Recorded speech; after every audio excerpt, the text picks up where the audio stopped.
Biasanya misalnya Omai itu deh dapat pertanyaan dari pemirsa, dari caranya dia mengungkapkan permasalahannya aja Omai langsung bisa ngerasa ini mah nggak bakal mungkin udah dapat nilai 7,5 kayak gini.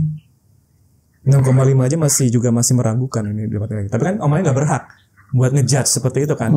Makanya bisa langsung ada kemungkinan seperti ini karena emang benar kan Omai nggak bisa ngetahui juga apakah benar seperti itu, cuma feeling doang.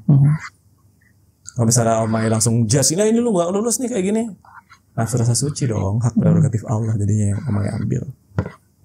Celaka guanya justru. Bisa menilai ya karena udah punya ilmunya kan. Ya maksimal yang bisa nilai dirinya sendirilah. Aku cuma kasih kemungkinan aja bahwa ada kemungkinan seperti itu. Ya. Kerasa Omai, kerasa di caranya bertanya, pilihan-pilihan katanya, ngomongnya gini, ya Imam masih ditempelin roh.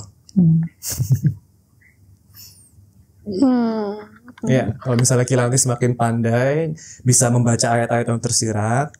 Membaca ayat-ayat yang tersirat itu bisa diterapkan di mana aja deh. Orang ngomong A, tapi kalau misalnya udah biasa membaca ayat tersirat, bukan cuma lihat omongannya doang, tapi tindakannya sebelum ini, tindakannya setelah itu, apa pilihan katanya itu apa aja, apa yang dilakukan ketika dalam perbuatan yang lain, habis itu bahkan kata-kata yang nggak diucapkan oleh mulutnya itu bisa dinilai juga. Dari situ mulai tahu ini bohong, masa bodoh. Jadi nggak ketipu sama omongannya dia ngomong A B C, tapi intinya tetap sama bahwa dia maksudnya seperti ini. Ya, itu kalau misalnya terbiasa membaca ayat-ayat yang tersirat bisa ngebaca dari orang, siapapun juga. Oke. Ya kan? Makanya kalau misalnya udah terbiasa seperti itu, mau berita di luar sana seperti apa nanti langsung lihat hakikatnya apa, ya udah nggak bakal gampang terombang-ambing situasi. Dikit-dikit marah langsung rasa sucinya keluar atau pengen rasa akunya gitu, enggak, karena udah terbiasa membaca ayat-ayat Allah yang tersirat hakikatnya, udah otomatis pasti hatinya lebih tenang lihat apapun. Dan udah sadar kalau itu salah. Udah sadar bahwa ada sesuatu, kalau misalnya ada hati ini terasa sakit, berarti ada sesuatu yang berusaha diambil oleh Allah dari situ. Apa artinya? Artinya ketika ngelihat ada problem itu, bukan sekedar nyalahin ini salah siapa objeknya ya. Iya, tapi bahwa ada ujian dari situ. Dan kalaupun ujiannya bukan ke kita bisa ngelihat kanan kiri atau misalnya tokoh-tokoh yang terlibat di situ. Oh, ini ujian buat orang ini nih, supaya dia nggak kayak gitu. Enak kan? Iya. Langsung kelihatan ujian. Oh, ini ujian orang ini lagi. Oh, ini ujian orang itu. Makanya Omai nggak dibolehin ngejawab pertanyaan orang yang tanya jawaban ujian kehidupannya. Soalnya kalau misalnya Omai nebak dan itu bener kan dia nggak dapat nilainya. Omai yang dapat nilainya dong. Kan selesai itu adalah sesuatu yang harus dia cari sendiri dengan sadar, tabah dan sabar. Begitu pemirsa. Jadi pertanyaannya jangan. Iya, makanya sejak di awal segmen ini kan Omai udah bilang disuruh bilang oleh malaikat muqarrabin bahwa mulai sekarang jangan tanya solusi jawaban gitu. Soalnya kalau misalnya dijawab dan benar, ujian kehidupannya jadi invalid. Jadi kalaupun kalian bisa menghadapinya itu nggak dapat nilai. Gue yang dapat nilai. Tapi ibarat kayak main game lah. Bayang, katakanlah level 11 saya. Habis itu ada quest level 1. Bisa kan gampang kan? Tapi experience-nya kecil dapatnya. Tapi bagi orang yang level 1 gede banget ini experience-nya. Sayang kan kalau misalnya gue yang makan. Meningkatnya cuma dikit doang sauprit, sedangkan bagi dia kalau misalnya dia bisa level 2 jadinya. Kebayang? Oke, kebayang kan? Ya seperti itu kurang lebih pemirsa ya. Dulu sebenarnya Bu Ririn sama manusia-manusia juga kayak gitu. Bu Ririn udah level 20, ini ujian level 1 ya bagi Bu Ririn gampang lah, saupil kasih tahu kayak gini. Tapi Bu Ririn dapat nilai.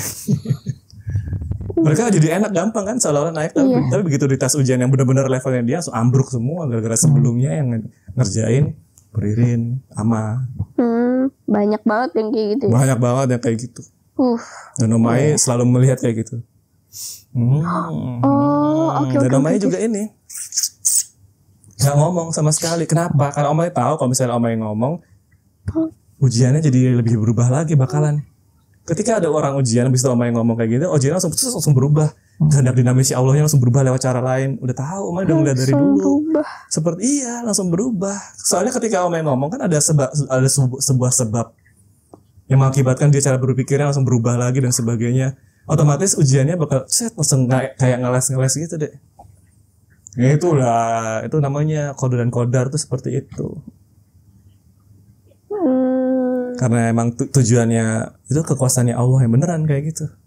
Kan tujuan mengambil nafsu, rasa aku, rasa suci dan rasa minta puji, ketika kodratnya, iradatnya manusia yang berubah, otomatis dia bakal ngubah juga ujiannya. Standar kelulusannya juga berubah. Katakanlah sebelumnya dia diputusin pacarnya. Ya katakanlah standar lulusnya adalah ya udah diikhlaskan, ambil pelajaran dari sama ini. Begitu ada orang yang mempengaruhi dari situ, katakanlah ngajarin orang ini supaya ngejek-ngejek pacarnya, ujiannya bakal berubah kelulusannya. Nggak bisa sekedar kayak gitu, berarti dia juga harus bisa menangkal ejekan dari orang tersebut. Berubah ujiannya. Jadi Omai juga harus hati-hati juga ya. Iya. Karena Omai dulu pernah punya pengalaman seperti itu juga. Ketika Omai masih kecil, Omai kan baru belajar ilmu kebenaran. Habis itu Omai juga suka ngajarin orang-orang gini. Anak SMP, bayangin. Masih awal-awal banget. Iya, setelah itu dari pelajaran tersebut Omai langsung, aduh, ternyata omongan gue sia-sia semua. Itu cuma ada di dalam imajinasi gue. Ternyata orang yang tadi berusaha Omai tolongin pura-pura doang, cuma cari perhatian doang sama Omai. Caper. Nah iya, makanya sejak saat itu Omai kan sebelum bantuin orang mikir dulu dalamnya itu seperti apa, nggak asal nolong aja. Bayangin deh, anak kelas 2 SMP waktu itu Omai. Makanya sejak saat itu Omai cuma ngeliatin doang. Jadi setiap kali ujian tuh ngeliatin doang. Makanya kalau misalnya kita tanya sama orang-orang yang pernah gaul sama mama, manusia-manusia sampel, kebanyakan gak ada yang tahu kalau Omai pemahaman ilmu kebenarannya udah tinggi banget. Baru taunya setelah bikin video-video di sini doang. Karena selama itu Omai puasa. Ketabahan yang Omai lakukan adalah dengan menutup semua keran untuk berusaha ngajarin orang lain selama berpuluh-puluh tahun. Ini juga buat pelajaran. Itu adalah ketabahan. Itu merupakan praktek ketabahan. Itu kita menjaga kesadaran sampai kita akhirnya sabar ngerti ilmu maksud dan tujuan Allah menguji lewat itu apa. Makanya begitu ngeliat pemirsa tanya, baru belajar 2 tahun, 3 tahun, habis itu kok gak bisa-bisa? Ya lah. Saya dulu bertahan seperti itu belasan tahun. Benar-benar gak berusaha ngajarin orang lain. Itu bisa jadikan acuan ya, bahwa ilmu kebenarannya gak sembarangan. Jadi gak bisa, begitu kita ngerti, habis itu langsung bikin orang lain mengerti, gak bisa. Ketabahannya juga panjang ya, bukan berarti satu ujian 1 bulan selesai, kali itu enggak, bisa bertahun-tahun. Iya, itu juga buat pelajaranku juga sih. Soalnya kadang aku mau jelasin apalah gitu, tapi aku juga nggak sadar kalau mereka nggak bakal ngerti juga. Iya kan. Ya tadi seperti Omai bilang tadi, kok misalnya kita mau belajar mau jadi bu guru kan harus sampai S1 minimal. Iya. Habis itu harus training dulu berapa tahun baru diselepas beneran ngajarin anak TK, anak SD. Ya kalau misalnya berdasarkan ini level ilmu kebenaran sih sebenarnya 3 level di atasnya ya. Kalau buat malaikat muqarrabin. Jadi malaikat muqarrabin itu minimal 3 level di atas manusianya baru bisa ngajarin. Jadi manusia, kalau sama manusia otomatis harus lebih tinggi dari itulah.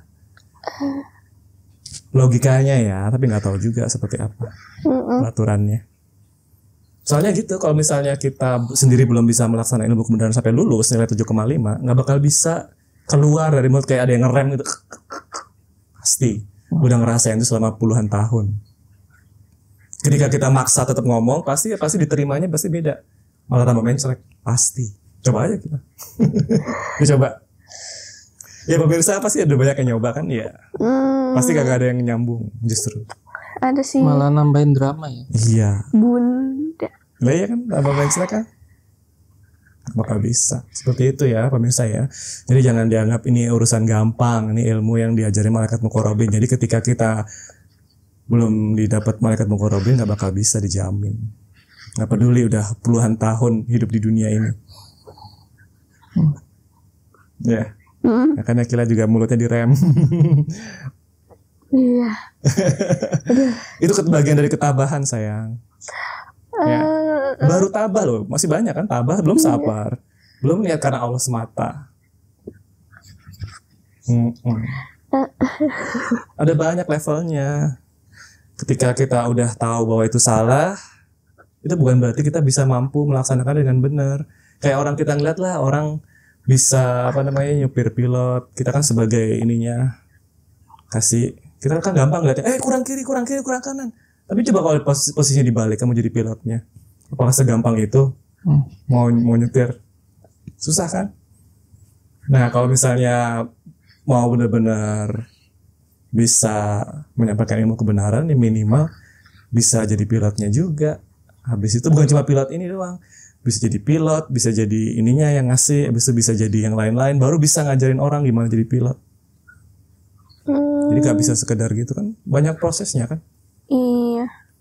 Dan jangan lupa juga bahwa level keimanan individu manusia beda-beda. Meskipun kita levelnya SD, istri kita bisa juga masih TK, atau anak kita jangan udah SMP, kagak nyambung lah.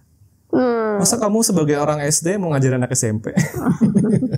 Iya. Kemungkinan besar gak bakal nyambung. Jadi apapun yang lo ajarin, anaknya udah ngerti dan ada level yang lebih tinggi lagi pemahamannya. Jadi pusing kan.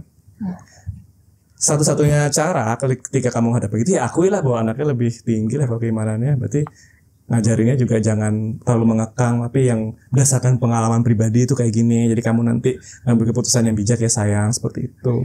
Jangan kamu harus begini harus gitu, ya gimana? Ini levelnya SD mau ngajarin anak SMP. Ya pemirsa, pusing pasti bakalan mindset kalau misalnya lu paksain bahwa lu sebagai orang tua yang lebih pintar. Iya. Iya kan? Iya, aku kebayang. Iya, kebayang gimana? Ini ada sih yang dari Putih dan lain-lain juga, dari ayah juga ada. Pokoknya apa sih, kebayang gitu. Kebayang, iya bagus lah. Tapi kan susah nggak jelasinnya kan? Iya, karena belum ada mengkorban syariatnya sayang. Manusia menghendaki mau ngajarin. Iya, nggak bakal bisa. Harus ada syariatnya kalau misalnya mau ngajarin orang itu. Iya. Karena syariat itu dia udah langsung, karena lumah itu hakikatnya dulu, ya, paham semua intinya ilmu kebenarannya. Nanti syariat yang menyebarkan nih berdasarkan kodrat dan irodat yang berbeda, itu artinya bisa macam-macam. Pemahaman lumah itu dari kita belajar kan ya? Iyalah, lumah itu dari dalam, jadi ya refleksi lah. Kalau syariat ya emang harus mempertimbangkan banyak tentang kodrat irodat yang berbeda-beda. Itu artinya bisa beda tadi, ilmu hakikat tadi. Mau kemana saya? Mau istirahat dulu. Ya dah, kita istirahat dulu ya pemirsa. Ya. Kita lanjutkan pemirsa pembahasannya. Oke. Roni, Gila, ada pertanyaan lagi nggak? Kalau nggak ada, saya yang nanya.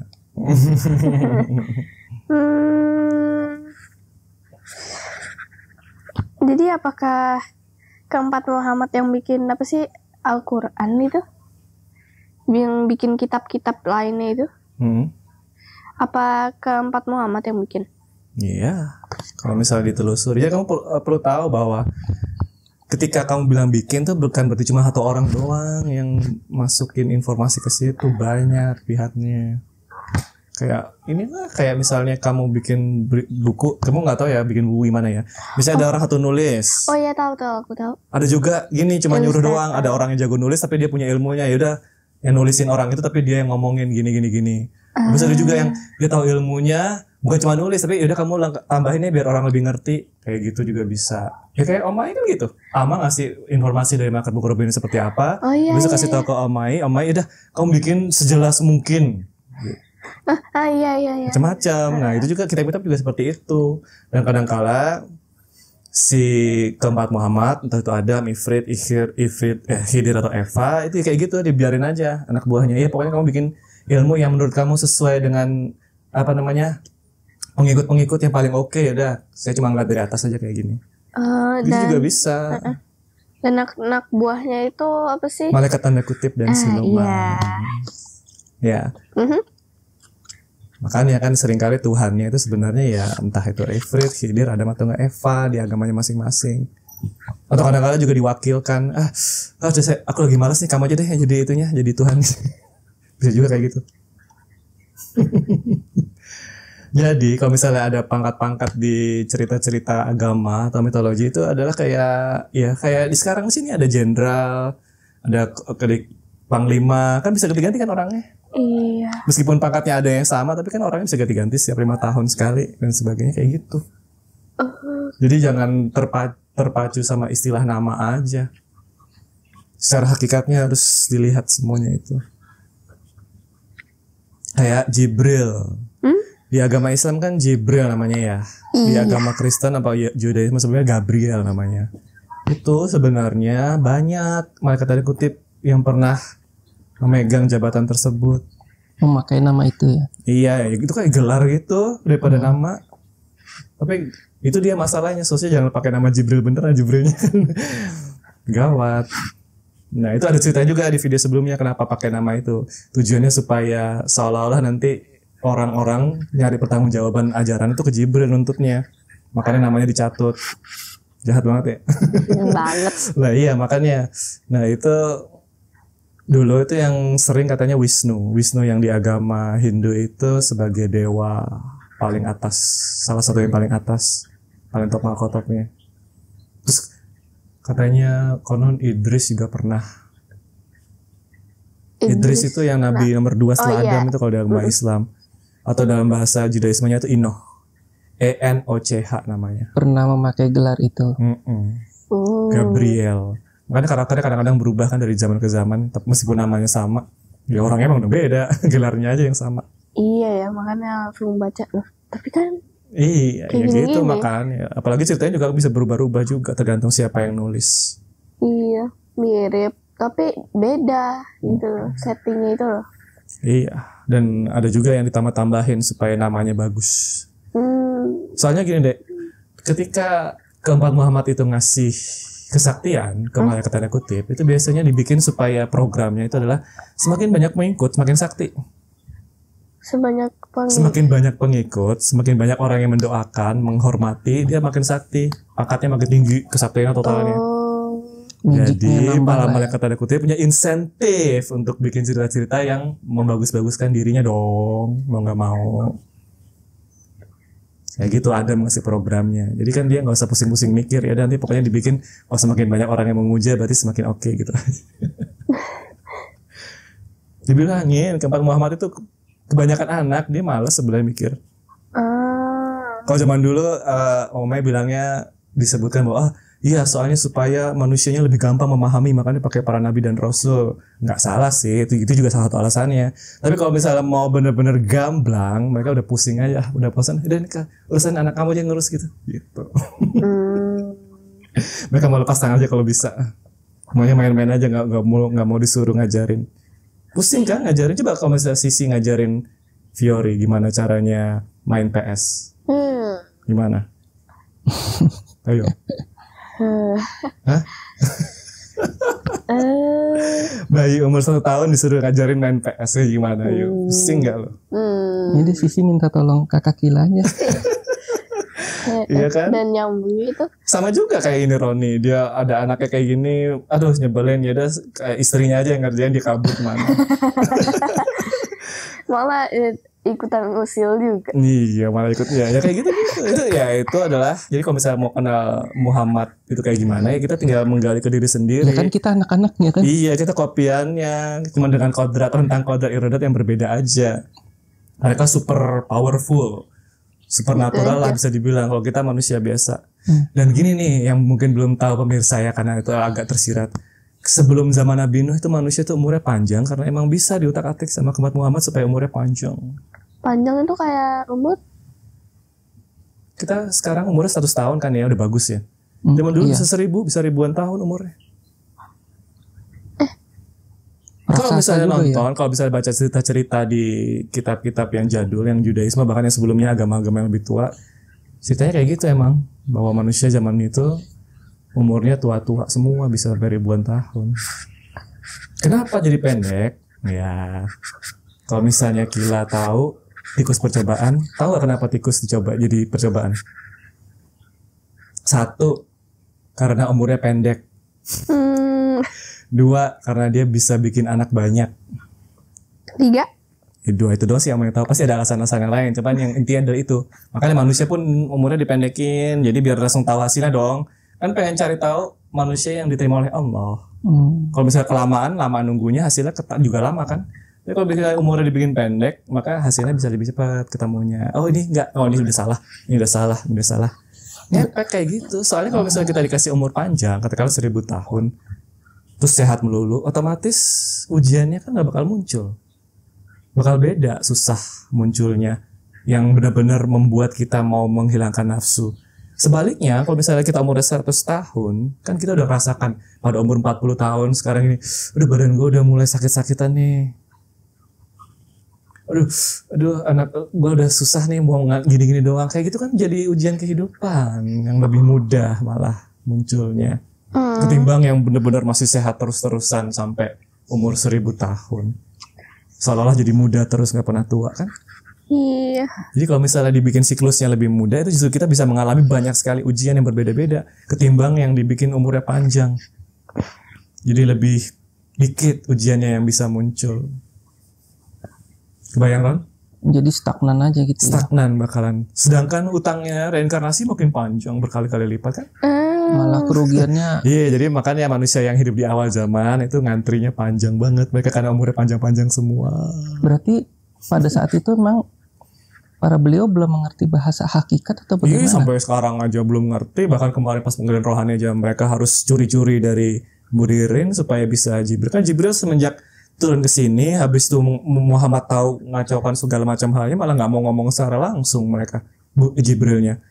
Karena pasti dipelintir sama keempat Muhammad, pasti dibikin supaya malaikat muqarrabin itu mau jadi bawahan mereka, sedangkan Jibril udah pergi sana lagi, anaknya jadi tinggal di sini. Kemudian kan kayak gitu. Tahu nggak apa akibatnya?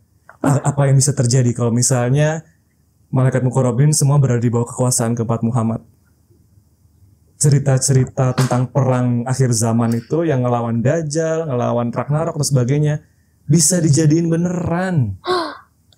Kesaktian naik lagi gitu ya? Enggak, ya pokoknya dibikin supaya itu seolah kayak sandiwara gitu. Ini kamu jadi musuhnya ya, kamu jadi ininya, yuk kita berantem. Supaya omongannya yang masa lalu tadi nggak dianggap sebagai kebohongan. Hanya untuk itu. Hanya untuk itu.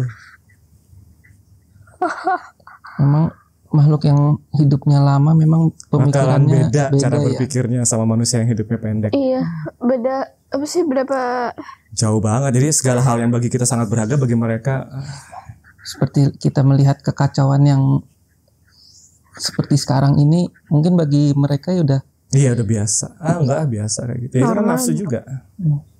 Ya, makanya emang ketika manusia dibikin umurnya pendek lebih bagus, nafsunya bakal lebih tipis secara rata-rata, secara keseluruhan. Sebaliknya kalau dibikin panjang, bakal tebelnya super banget. Padahal itu ya juga udah banyak juga ya nafsunya kepake. Oh berarti yang kerajaan yang apa sih dari Sunda apalah itu juga umurnya panjang? Enggak lah, itu kan masih baru-baru sayang. Baru ya? Iya, itu masih relatif baru. Yang Omai bilang tadi yang panjang itu udah dihapus semua deh. Sejarahnya udah dihancurkan tanpa bekas. Jadi orang-orang nggak bisa ngelihat lagi, nggak bisa nemuin. Kiamat gitu? Iya, Nabi Nuh itu kan dibikin banjir 7 hari 7 malam, yang konon 7 hari 7 malam bisa menghapus. Itu kan bukan cuma menghancurkan kebudayaan tapi seluruh dunia. Jadi kayak kesaktian langsung berat hancur semua, yang semuanya udah dibangun strukturnya, kemajuan teknologi yang zaman dulu semua dihancurin semua dari nol. Bisa orang mulai dari nyangkul lagi. Oh yang itu yang dimaksud. Iya, Nuh itu. Jadi pada saat itu ada kok di KRM bagian Nuh. Itu dikasih tahu kondisinya kayak gimana. Bahwa keempat Muhammad udah, ini gimana sih nggak beres-beres. Kita mereka bersepakat. Udah deh kita riset aja deh semuanya, kita mulai dari nol lagi. Manusianya dibikin hidup aja susah, jangan kayak sekarang terlalu maju, terlalu gampang segala macam hal. Jadi ujiannya kan susah lulusnya jadinya malahan. Ya udah dihancurin semua, jebret, ngulang lagi dari zaman batu. Istilahnya, manusia harus menemukan kembali hal-hal yang dulunya gampang. Makanya kayak sekarang kita canggih seperti ini, kalau misalnya mau bisa dibikin balik lagi ke zaman batu. Kan kita semakin maju juga benar kan semakin susah untuk bersyukur kan. Makan gampang tinggal itu. Kalau keterusan dan misalnya dianggap bahwa lebih manfaat untuk seperti itu, bisa dibalikin lagi kita ke zaman batu. Tapi bukan keempat Muhammad lagi. Iya, Muhammad apa ini malaikat muqarrabin. Dan setelah saya pikir-pikir lagi, kontemplasi lagi, benar bisa gitu kan. Kita tahu bahwa dalam satu siklus kehidupan, maksudnya satu kehidupan kayak gini kan pasti ada nilai rata-rata atau enggak median level keimanan manusianya. Ini kebanyakan manusianya level TK atau kebanyakan level SMP atau level SD kan bisa kan dilihat kan, ya kan? Ya oleh karena itu pasti kehidupan masyarakatnya di dunia pun bukan disesuaikan dengan itu. Wah misalnya, oh ini kebanyakan TK-TK semua nih, yaudah yuk kita bikin apa namanya kebudayaannya hancur lagi, berat bisa. Oh sekarang tinggi-tinggi nih, oh iya kita bikin kebudayaannya supaya maju semua. Dan itu bisa juga dipisahkan, planet di sana misalnya dibikin supaya itu level-level ini aja, planet di sini dibikin supaya ini level-level ini aja, bisa kalau mau di masa depan seperti itu. Jadi kayak Star Wars itu bisa aja kalau mau dibikin Star Trek. Iya ya, aku kebayang. Kan? Iya, itu dilihat dari level keimanannya aja bisa diatur kalau malaikat muqarrabin. Kan yang jelas sudah bisa dinilai dengan real nih. Kedudukan seorang manusia di depan Allah seperti apa, karmanya seberapa, utang reinkarnasinya seberapa. Jadi kalau mau bisa aja. Kebayang dongengnya. Dan bukan cuma itu doang. Kalau misalnya kita mau bikin ras-ras, malaikat muqarrabin mau bikin ras-ras baru, bisa aja. Iya kayak misalnya kan manusia kan gabungan antara primata dengan roh. Kan bisa dibikin juga kucing. Kucing dengan roh. Iya. Atau anjing dengan roh. Atau hewan apapun itu. Atau dengan robot sintetis. Iya kalau misalnya udah tahu ilmu rohnya bisa aja siapa tahu. Jadi ada bahkan banyak. Bisa jadi di masa depan dibikin itu supaya ujiannya lebih susah, manusia dibikin lebih beragam lagi untuk supaya menguji untuk bisa nggak tetap nggak rasis kayak gitu. Rasis itu masih kita prejudis prasangka buruk terhadap seseorang hanya karena penampilannya doang, hanya karena wujudnya doang. Bisa juga bikin itu misalnya levelnya udah gak tinggi-tinggi nih, yuk kita kasih ujian yang lebih susah nih, yaudah kita bikin supaya rasanya berbeda-beda. Jadi kayak film-film fantasi, novel fantasi gitu bisa juga dibikin kayak gitu kalau misalnya emang itu memaksimalkan irodat bersih manusianya. Jadi nggak fantasi lagi dong. Ya beneran jadi reality. Kalau kayak science fiction, ya kalau misalnya juga kayak Star Trek, kalau kita tahu Star Trek itu justru masyarakatnya itu lebih maju nih semuanya level keimanan rata-ratanya. Jadi moral dilemanya lebih level tinggi lah. Antara baik dan buruk dan benar sampai salahnya itu lebih kabur. Jadi lebih susah kan untuk lulus ujiannya. Kalau TK-TK pasti dibikin sederhana lah, yang jelas, yang baik buruknya gampang dikelihatan. Tapi kalau level tinggi-tinggi bakal lebih susah, lebih kabur. Mana nih yang benar, mana yang benar? Susah, makin berat. Selalu kayak gitu pasti polanya. Kayak sekarang ini kan juga kayak gitu. Orang kalau misalnya ngeliat simpel aja pasti itu pasti level gimana relatif rendah gitu aja sih kelihatannya. Cara gampang. Tapi jangan lupa jangan diomongin, cukup disimpan dalam hati aja kan. Kalau misalnya kita omongin bakal jadi kita mengambil hak prerogatif Allah. Ya itu kan tabah termasuknya. Termasuk tabah, menahan diri untuk tidak mengambil, untuk menjaga kesadaran bahwa iya ini adalah suatu hal yang hanya Allah yang boleh megang, kita nggak boleh. Tabah. Begitulah pemirsa. Gimana Kila, Ron? Ada pertanyaan lagi? Udah cukup jelas? Cukup panjang sebenarnya, kita paling udah bisa dapat 2 episode ini. Udah cukup. Ada pertanyaan lagi? Gak apa-apa, mau dipotong 3 episode juga oke. Kalau masih ada pertanyaan. Udah kebakar otaknya. Udah kebakar otaknya. Kila juga. Ya besok masih bisa Kila. Ya, ngerasa belum, tapi kayak nggak ada pertanyaan sama sekali. Ya nggak apa-apa, makanya ditidurin dulu aja, besok tanya lagi ya. Oke. Begitu pemirsa, semoga cukup jelas ya dongengnya. Jika ada pertanyaan, biasa nih hubungin WA atau enggak di Discord Ilmu Kebenaran. Kita juga udah gabung. Belum ya, nggak apa-apa, kita masih kecil. Ya pemirsa. Oke, terima kasih atas perhatiannya. Terima kasih Kila. Ngomong dong, sama-sama. Iya. Terima kasih Mas Roni. Terima kasih Ari. Ya, oke. Terima kasih perhatiannya pemirsa. Wassalam. Dadah.